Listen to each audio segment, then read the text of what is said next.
Ang ating dagat na pinapasyalan ay isang napakahalagang yaman na dapat nating lubos na pahalagahan. Ito ay hindi lamang nagbibigay ng magandang tanawin at kagalakan sa mga bisita at lokal na mamamayan, kundi may mahalagang papel din sa ating buhay at sa kalikasan. Ang dagat ay tahanan ng napakaraming uri ng isda, korales at iba pang nilalang dagat na bumubuo ng masiglang ekosistema. Ito rin ang pinagkukunan ng pagkain ng maraming pamilya at nagbibigay ng kabuhayan sa mga mangingisda, mga negosyong nag-uugnay sa turismo at iba pang trabaho.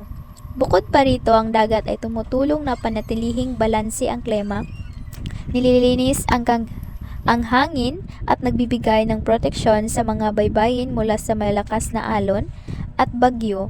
Iwasang magtapon ng basura sa dagat o dalampasigan. Igalang ang mga nilalang na nakatira rito. Sumunod sa mga alintutunin para sa ligtas at responsableng pagpapasyal at tulungan na ikalat ang kamalayan tungkol sa kahalagahan ng pag-aalaga nito. Sa ganitong paraan, masisiyahan tayo, hindi lamang natin ito ngayon magagamit, kundi pati na rin ang mga susunod na henerasyon. Ang mga puno ay hindi lamang bahagi ng ating tanawin, kundi mahalagang elemento na nagbibigay buhay at proteksyon sa kapaligiran. Sila ang mga kalikasan na tagapaglinis ng hangin dahil kumukuha sila ng carbon dioxide at naglalabas ng oxygen na kailangan natin para mabuhay.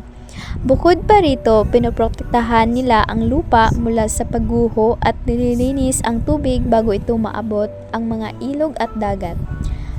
Habang nagbibigay din ng tirahan sa maraming uri ng hayop tulad ng ibon, insekto at maraming maliliit na mamalia.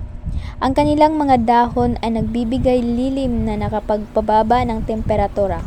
Lalo na sa mga lungsod, para sa mga tao, ang mga puno ay hindi lamang nakapagpabuti ng mental at pisikal na kalusugan, kundi nagbibigay din ng yaman, tulad ng materyales para sa bahay at papel, pati na rin ang ilang pagkain at gamot.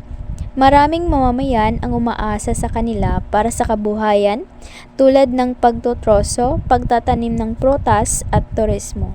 Upang mapahalagahan ang mga puno, dapat nating iwasan ang pagputol ng mga ito nang walang wastong pahintulot, magsagawa ng pagtatanim ng mga bagong puno, alagaan ang mga umiiral na taniman, at ibahagi ang kaalaman tungkol sa kanilang kahalagahan sa iba, lalo na sa mga kabataan.